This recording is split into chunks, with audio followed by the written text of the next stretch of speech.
English మాట్లాడడానికి భయపడుతున్నారా? అయితే మీకోసమే ఈ స్పోకెన్ ఇంగ్లీష్ క్లాసెస్. వెంటనే కాల్ చేసి జాయిన్ అవ్వండి. నమస్తే రమ్య గారు. నమస్తే జయ. మంచి స్టోరీతో మొదలు పెడదామండి. 3 వరాలు ఎవరెవరికి ఇచ్చారో. ఎవరికైనా ఇవ్వని. నీకు 3 వరాలు ఇస్తానంటే ఏం కోరుకుంటావు చెప్పు నువ్వు? నేనా? ఎప్పటికి ఇలానే ఉండాలని కోరుకుంటాను. నా ముందు ఎప్పుడు రమ్మగారే ఉండాలి.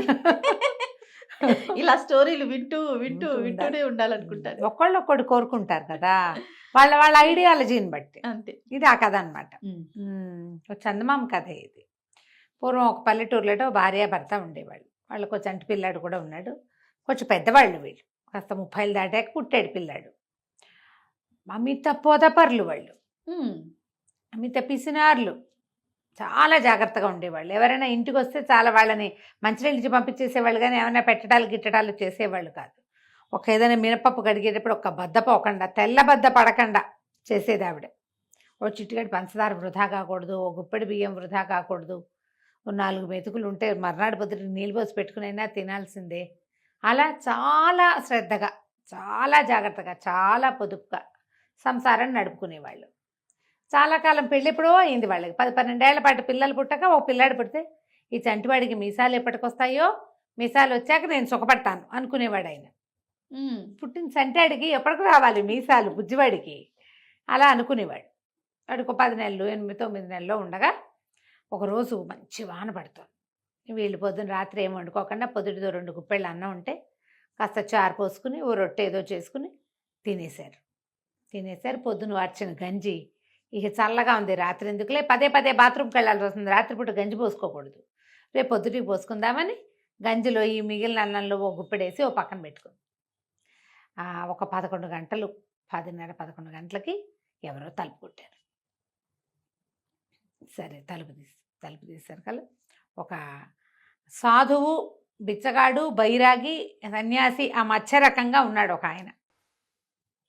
చటుక్కుని లోపలికి వచ్చేసాడు. ఆయన బాగా తడిసిపోయి ఉన్నాడు, ఇల్లంతా తడిసిపోతోంది ఆ తడితోటి. మిమ్మల్ని చూస్తే ఆతిథ్యం ఇచ్చేవాళ్ళలాగానే ఉన్నారు, మీరు ఉంచుకున్న గంజే కాస్త పోసి మీరు పడుకునే చోటే ఓ పక్కేస్తే నా దారిని పడుకుని రేపు పొద్దున వెళ్ళిపోతా అన్నాడు. కాదంటానికి ఇంకోటో కనపడలా, ఏమనాలో తెలియలేదు. మీరు ఆతిథ్యం ఇచ్చేవాళ్ళలాగానే ఉన్నారు, మీ మొహాలు చూస్తే బాగున్నాయి అని పాట పాడాక ఏమంటారు? అయ్యో ఇల్లంతా తడిసిపోతోందని. తడిసిపోతున్నాయి, ఇక చేసేది ఏమిటి, ఓ తువ్వాలు ఇయ్యమా ఒళ్ళు తుడుచుకుంటానన్నాడు. ఏం చేస్తుంది, ఇల్లు తడిసిపోతోంది కదా. అక్కడి నుంచి ఆయన బట్టలు పిండా పక్కన ఆరేసుకున్నాడు.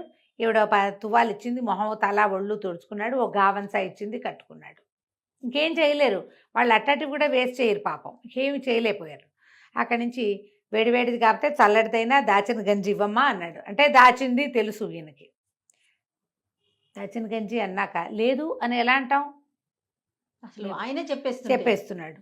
అక్కడి నుంచి ఏం చేశారు, ఎవరు ఏమిటి అని కనుక్కుంటే ఈయన అన్నాడు, అసలు ఎవరు ఆతిథ్యం ఇస్తారు ఏమిటో చూద్దామని బయలుదేరాక అంతా నానుకుంటూ వచ్చాను, బంగారు కొండలు మీరు కనపడ్డారు, మీ ఇల్లు కనపడింది అని చెప్పి చాలా ఉత్సాహంగా మాట్లాడాడు.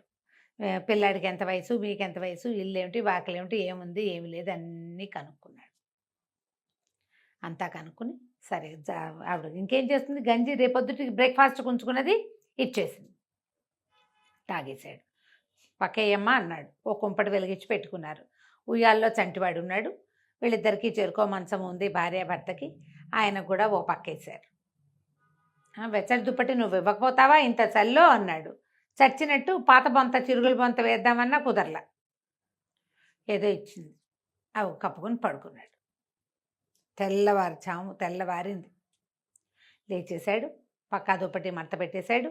అని మీరు ఇంత సహాయం చేశారు, బుద్ధిమంతులు, రాత్రి పడుకోబెట్టారు, జావిచ్చారు, గంజిచ్చారు, మరి మీరు అడిగినా అడగకపోయినా 3 వరాలు ఇస్తా, కోరుకోండి ఏం కావాలంటే అది అన్నాడు.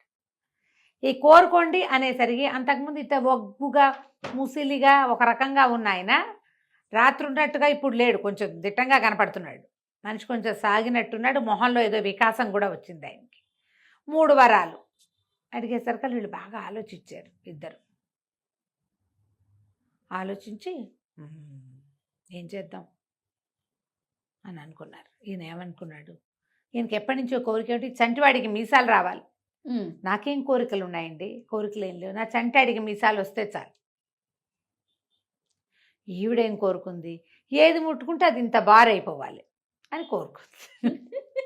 ఈవిడేమనుకుంది, పొద్దున్నే బంగారపు కాసు తీసి ముట్టుకుంటే అది ఇంత పొడుగు కడ్డీ అయిపోతుంది.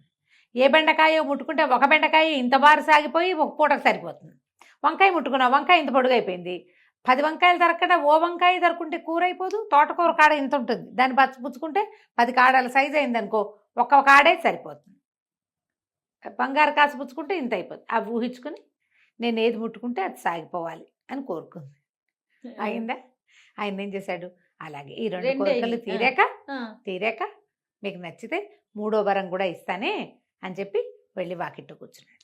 ఇంతలో ఉయ్యాల నుంచి కేవ్వమని కేకమైనప్పటికీ పిల్లాడు మొయ్యోమని మొత్తుకుంటున్నాడు.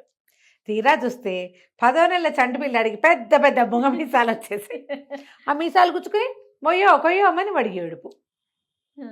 ఈవిడేం చేసింది, అయ్యో అయ్యో అని ఉయ్యాల దగ్గరికి వెళ్తూ పెద్దగా తుమ్ము వచ్చింది. హ్యాచ్ తుమ్ము వచ్చేసరికి ఏం చేస్తాం, ఆటోమేటిక్గా ముక్కు ముట్టుకుంటావా? ముక్కు ముట్టుకోగానే ముక్కు ఇంత పడుకుని సాగిపోయి నేలకు తగులుతాం. ముట్టుకుంది కదా, ఏది పట్టుకుంటే అది పొడుగైపోవాలి. ఉయ్యాలు పుచ్చుకుంటే ఏమయ్యేదో ముక్కు పుచ్చుకుంది. ఇంకేముంది, చూసుకున్నారు ఇద్దరు. పిల్లాడికి మిసాలు వచ్చేసాయి, ఈవిడ ముక్కు ఇంత పొడుగు సాగిపోయింది. ఇహ లబో దిబో, అయ్యయ్యో ఇదేమిటి ఇట్టాటి కోరికలు కోరుకున్నాము, ఈ చంటివాడికి మీసాలేమిటి, వాడేమో మొయ్యోమని ఏడుస్తున్నాడు. రోజు చక్క చిలకలాగా నవ్వుతూ నిద్రలేచే పిల్లవెధవ ఏడ్చేడ్చి శోకాలు పెట్టేస్తున్నాడు. ఆ మీసాలతోటి వాడిని ఎట్టవాడికి ఏం పాలిస్తారు, ఏం అన్నం పెడతారు? లబో దిబో. ఆవిడేమో ఇదేమిటి ముక్కుతో వీధిలోకి ఎలా వెళ్ళాలి, ఇది సాగిపోయింది, ఇంకా ఏమేమి సాగిపోతాయో భయం పట్టుకుంది ఆవిడకి. సరే అక్కడి నుంచి పరిగెత్తుకుంటూ వెళ్ళారు. ఆయన వీధి వాకిట్లో అరుగు కొసన దిగడానికి సిద్ధంగా అరుగు కొసన కూర్చుని ఉన్నాడు. పరిగెత్తుకుంటూ వెళ్ళారు. అప్పుడు చూస్తే ఈ 2 వరాలు ఇచ్చిన ఆయన ధగధగలాడే బట్టలతోటి తలతల్లాడుతూ నుంచునున్నాడు. ముష్టిగా ముసిలిగా బైరాగిగా అలాగ లేడు, బాగున్నాడు. బాబుని మీకు దండం పెడతాము, మాకు ఇచ్చిన 2 వరాలు తీసేసుకొని ఆయన అదే మా 3వ వరం అనుకో. మేమేమనుకున్నాం, ఈ 2 వరాలతోటి ఏమిటో పెద్ద అయిపోతాం అనుకున్నాం. పెద్ద కాదు, ఇదైపోయాం. తీసేసుకో బాబు మీ 3వ వరం, ఇవన్నీ తీసేసుకుంటే ఆయన నవ్వుతూ తీసేసుకున్నాడు. సరే అన్నాడు. పిల్లాడు ఏడవడం మానేశాడు. ఈవిడ ముక్కు మామూలు సైజుకి వచ్చేసింది. ఆయనకి రెక్కలు వచ్చేసాయి. ఆ బైరాగికి ఆ రెక్కలు ఎగరేసుకుని వెళ్ళిపోయాడు. ఊళ్ళో ఉన్న పురోహితుడిని అడిగారు, ఏమిటో ఇట్లా జరిగింది మా ఇంట్లో అంటే, ఆయన ఎవరికైనా ఓ 3 వరాలు ఇవ్వాలి, సహాయం పొందాలి, వరాలు ఇవ్వాలి అని కొంతమంది గంధర్వులకేవో శాపాలు ఉండుంటాయి. ఆయన మీ ఇంటికి వచ్చాడు, మీరు సహాయం చేశారు, మీ బాకీ ఆయన తీర్చేశాడు అంతే. ఇప్పుడు వరాలు కనుక మీరు తెలివిగా అడుగుంటే ఆయన దొరికేవాడు.